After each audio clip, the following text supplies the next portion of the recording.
先来看美国甲以色列即马是继续发动攻击，即马传出讲伊朗想要透过外交来求和，不过美国总统川普表示讲已经伤晚，美军的战斗意志真悬，因为乌克兰这边嘛提供经验来协助对付伊朗的无人机。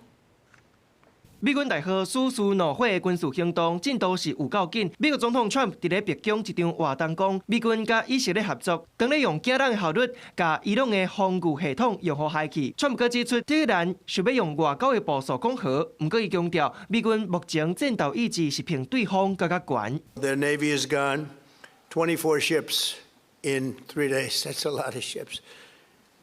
Their anti-aircraft weapons are gone, so they have no air force, they have no air defense.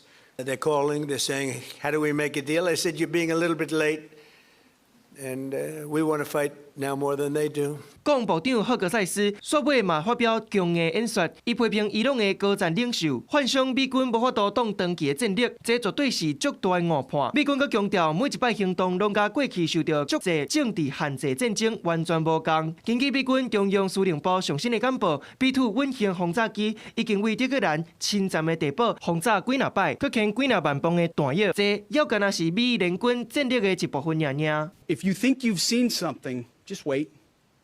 The amount of combat power that's still flowing, that's still coming, that we'll be able to project over Iran is a multiples of what it currently is right now when you add up our capabilities and those of the Israeli Defense Forces.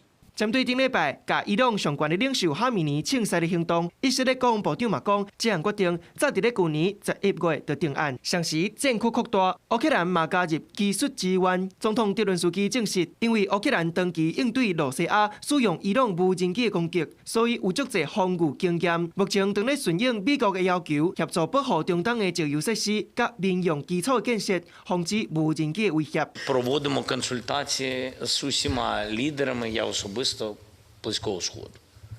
Катар, Емірати, Бахрейн, Йорданія. Думаю, сьогодні поговорю ще з... Не можна казати, з ким. 这强权特要完全入去美伊联军的手头，伊朗的防御体系当咧瓦解。美国联邦参议院前几日才否决一项由民主党主导的伊朗战争权力决议，要限制 Trump 用军事力量的权限。加长讲，众议院嘛用212票赞成，219票反对，搁否决一摆。公司新闻，陈伟仁编译。